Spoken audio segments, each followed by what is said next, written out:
Nifty mid cap 100 index ने नया breakout दिया है after consolidating for more than a year. तो ये इंडेक्स में से हम डिस्कस करेंगे 3 best breakout stocks based on momentum और देखेंगे क्या ये एक शॉर्ट टर्म स्पाइक है या फिर एक जेन्युइन री-रेटिंग की शुरुआत।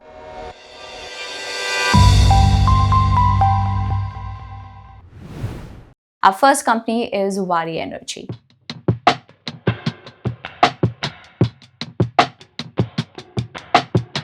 वारी एनर्जीज जो वारी रिन्यूएबल्स की पेरेंट कंपनी है, इसने आईपीओ के बाद पहला ऑल टाइम हाई ब्रेकआउट दिया है। स्टॉक ने 3 बार 3150 लेवल पे रिजेक्शन फेस किया, बट स्टॉक ब्रेकआउट के बाद एक टाइट रेंज में कंसोलिडेट कर रहा है। स्टॉक एक अप ट्रेंड में है, लेकिन ध्यान दें अगर स्टॉक 3150 लेवल के नीचे गया तो ये ट्रेंड इनवैलिड हो जाएगा। अब सवाल ये है, क्या कंपनी के फंडामेंटल्स इस ग्रोथ को जस्टिफाई करते हैं? लास्ट 3 साल में सेल 72% CAGR से बढ़ी और प्रॉफिट्स ने तो 191% का मैसिव जंप दिखाया। पर ये जंप आया कैसे? 2022 में इंडिया ने इंपोर्टेड सोलर पैनल्स पे हेवी कस्टम्स ड्यूटी लगाई, 40% ऑन मॉड्यूल्स और 25% ऑन सेल्स। इससे इंपोर्टेड पैनल्स महंगे हो गए और डिमांड शिफ्ट हुई डोमेस्टिक प्लेयर्स जैसे कि वारी की तरफ। कुछ गवर्नमेंट पॉलिसीज के अंडर इस कंपनी ने 4.75 गीगावाट कैपेसिटी एनलिस्ट कर ली बाय अगस्त 22, जिससे PSU और गवर्नमेंट प्रोजेक्ट्स के ऑर्डर्स डायरेक्टली इनके पास आ गए। साथ ही इंडो सोलर का एक्विजिशन करके वारी ने अपना सेल मैन्युफैक्चरिंग स्ट्रेंथन किया, जिससे मार्जिन्स और सप्लाई कंट्रोल दोनों इंप्रूव हुए। प्लस 2023 में PLI स्कीम के अंडर 6 गीगावाट कैपेसिटी अलॉट हुई, जिससे कंपनी के एक्सपेंशन प्लान्स को मल्टी ईयर बूस्ट मिला। इसका रिजल्ट क्या हुआ?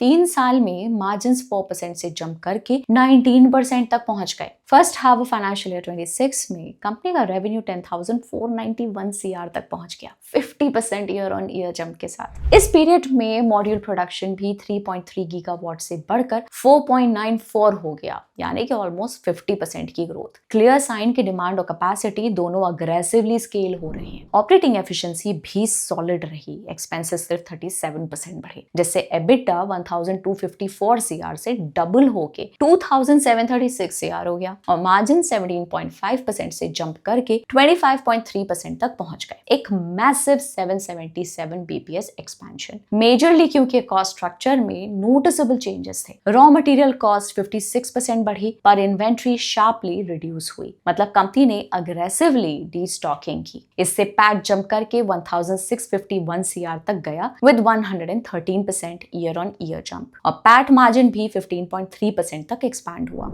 सीधा इंपैक्ट कैश कन्वर्जन पे दिखा। स्टेबल इन्वेंट्री चर्न होने से इन्वेंट्री डेज गिर गए और कैश कन्वर्जन साइकिल 66 से 35 डेज तक इंप्रूव हो गई। साथ ही cash flow from operations net profit ratio 1 से ऊपर है, मतलब कंपनी प्रॉफिट से ज्यादा कैश जनरेट कर रही है, जो इंक्रीज वर्किंग कैपिटल आइटम्स जैसे कि हायर लायबिलिटी इंडिकेट करता है। अगर कंपनी के फ्यूचर प्रोस्पेक्ट्स देखें तो solar demand clearly boom phase में है। इंडिया की सोलर कैपेसिटी 127 गीगावाट से बढ़कर 2030 तक 280 गीगावाट तक जाने का एस्टिमेट है। ऊपर से GST कट से मॉड्यूल और कंपोनेंट कॉस्ट 3 से 4% कम होने वाले हैं, जो इंस्टॉलेशंस को और पुश करेंगे। मैनेजमेंट ने हाई ग्रोथ गाइडेंस मेंटेन रखी है। फाइनेंशियल ईयर 26 के लिए EBITDA टारगेट 5,500 से 6,000 करोड़ का रखा गया है। उनका ऑर्डर बुक 47,000 CR का है विद ऑफ ऑलमोस्ट 24 गीगावाट, जो फाइनेंशियल ईयर 25 रेवेन्यू का 3.25x है और अगले 2 साल में एग्जीक्यूट होने का प्लान है। कैपेक्स साइड भी अग्रेसिव पुश पे है। नेक्स्ट 2 साल में 25,000 CR प्लस इन्वेस्टमेंट प्लान है, मेजरली फाइनेंशियल ईयर 27 में डिप्लॉय होने वाला है। इसमें से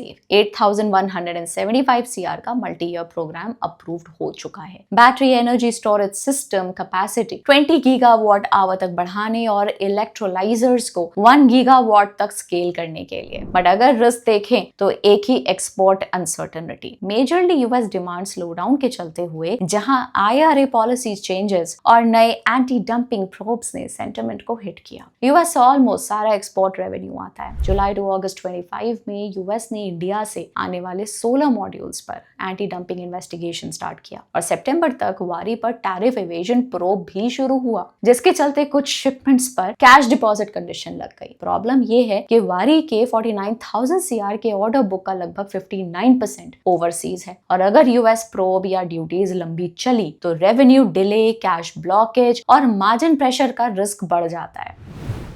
नेक्स्ट है Hindustan petroleum.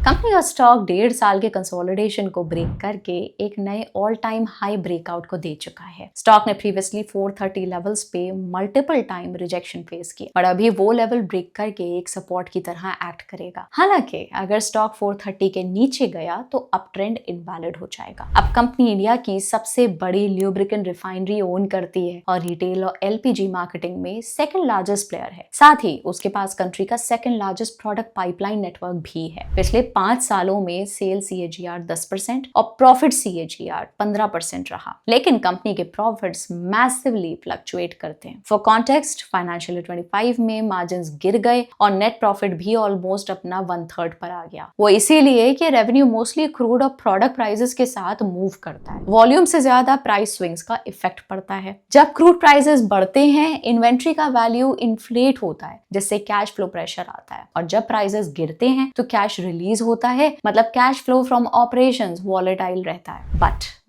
First half of financial year 26 में स्टोरी थोड़ी चेंज हुई। हालांकि कंपनी का रेवेन्यू लगभग फ्लैट रहा। एक्सपेंसेस 3.7% घटकर 2,17,853 CR तक आ गए, majorly because Q1 of financial year 26 में gross marketing margin record level पर था, लगभग 7 रुपए पर लीटर वर्सेस 3 रुपए पर litre last year. Purchases of stock in trade 11% down रहे और मटेरियल कॉस्ट सिर्फ 1.6% बढ़ी, मतलब कॉस्ट डिसिप्लिन क्लियर था। इस कॉस्ट रीसेट का डायरेक्ट बेनिफिट मार्जिन्स पे दिखा। ऑपरेटिंग प्रॉफिट 3,082 CR से जंप करके 12,737 CR तक 4x बढ़े। ओपीएम भी 1.34% से बढ़कर 5.52% तक पहुंच गया। पैट भी 10x एक्सपैंड किया फ्रॉम 777 CR टू 7,970 CR और एनपीएम 0.34% से जंप करके 3.46% हुआ। एक क्लियर अर्निंग्स रिबाउंड। कंपनी का जीआरएम यानी कि gross refining margin first half of financial year 26 में 47.6% ईयर ऑन ईयर बढ़कर $5.95 पर बैरल तक पहुंच गया। हालांकि फाइनेंशियल ईयर 24 के $9.1 से काफी नीचे है, मतलब मार्जिन्स अभी रिकवर हो रहे हैं लो बेस से, पर वॉलेटिलिटी हाई है। डेट टू इक्विटी रेशियो भी 1.47x से घटकर 1.38x हुआ, प्रॉफिटेबिलिटी बढ़ने और बोरोइंग्स कम होने की वजह से। डेट सर्विस कवरेज भी ईयर ऑन ईयर बढ़ रही है, जबकि फाइनेंशियल ईयर 23 में ये नेगेटिव थी। लेकिन बिजनेस साइक्लिकल है, फ्लक्चुएटिंग प्रॉफिट्स की वजह से कैश कन्वर्जन काफी अनस्टेबल, इसलिए cash flow from operations net profit ratio भी काफी फ्लक्चुएट करता है। आगे के ग्रोथ आउटलुक पे नजर डालें तो कंपनी अपनी रिफाइनिंग कैपेसिटी 35.8 MMTPA से बढ़ाकर फाइनेंशियल ईयर 28 तक 45.3 MMTPA करेगी। इससे रिफाइनिंग और मार्केटिंग वॉल्यूम का गैप कम हो जाएगा और marketing to refining ratio 1.31x से गिरकर 1.2x के आसपास आ जाएगा। इंडिया की डिमांड ग्रोथ स्ट्रॉन्ग बनी हुई है। Petroleum planning and analysis cell के हिसाब से फाइनेंशियल ईयर 26 में प्रोडक्ट डिमांड 4.65% बढ़कर 252.9 MMT तक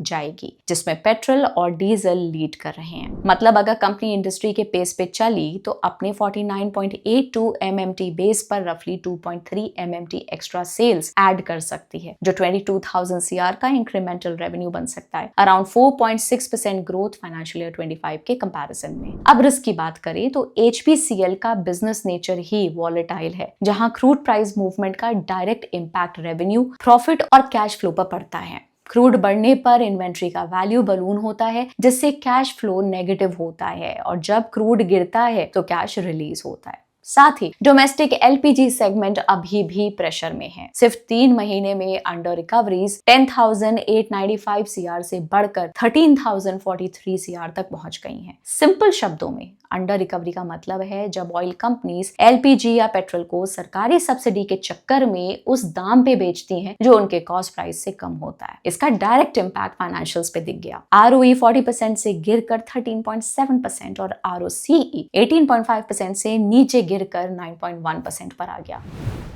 अब हमारी आखिरी कंपनी है कमिंस इंडिया।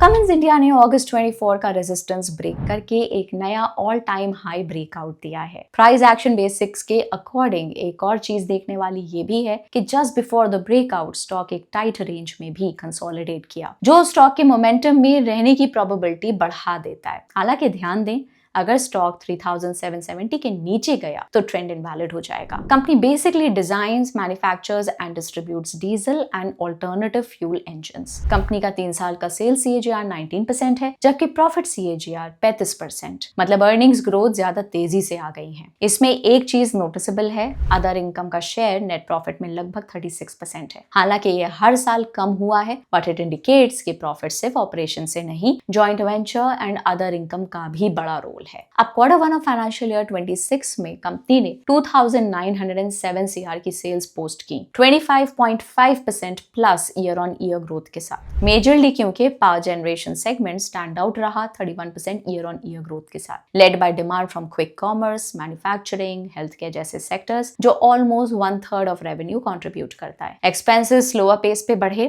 जैसे एम्प्लॉय कॉस्ट सिर्फ 5.6% और अदर एक्सपेंसेस 12.6%, जैसे ऑपरेटिंग लेवरेज मिला और OPM 105 BPS बढ़कर 21.47% तक गया। नेट रिजल्ट पैट 30.5% से 604 CR तक गया। NPM 79 BPS इंप्रूव होके 20.78% पे आया। साथ ही लास्ट 2 साल में cash flow from operations to net profit ratio improve हुआ है फ्रॉम 0.66x टू 0.81x। मतलब कंपनी अपने प्रॉफिट्स को कैश में बेटर कन्वर्ट कर रही है। ऊपर से फास्टर इन्वेंट्री चर्न के चलते कैश कन्वर्जन साइकिल भी रिड्यूस हुई है। अब मैनेजमेंट ने सिर्फ डबल डिजिट ग्रोथ का टारगेट दिया है, कोई एग्जैक्ट नंबर नहीं। पर स्ट्रक्चरल टेलविंड्स देखते हैं, जैसे डेटा सेंटर बिल्ड आउट, जहां इंडिया का इंस्टॉल्ड कैपेसिटी फाइनेंशियल ईयर 24 के 1.1 गीगावाट से ऑलमोस्ट 2x से ज्यादा होकर फाइनेंशियल ईयर 28 तक 2.5 गीगावाट तक होने का एस्टिमेट है। क्वार्टर 1 ऑफ फाइनेंशियल ईयर 26 के कॉन कॉल के हिसाब से data centres power generation sales का 15 से 20% कंट्रीब्यूट करते हैं, और पावर जनरेशन CIL के टोटल फाइनेंशियल ईयर 25 सेल्स का लगभग 38% था। मतलब डेटा सेंटर रेवेन्यू रफली 600 से 800 करोड़ था। अगर कैपेसिटी डबल होती है तो ये भी डबल होके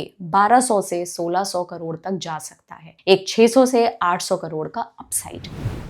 तो ये थी उन तीनों स्टॉक्स की कहानी जिन्होंने ब्रेकआउट के साथ मोमेंटम लिया है। आपको इनमें से कौन सा स्टॉक ज्यादा प्रॉमिसिंग लगा, चार्ट्स के बेसिस पे या फंडामेंटल्स के? कमेंट करके हमें जरूर बताएं और मिलते हैं आपसे अगले वीडियो में। तब तक invest smart and stay curious. I will see you in the next one. Bye bye.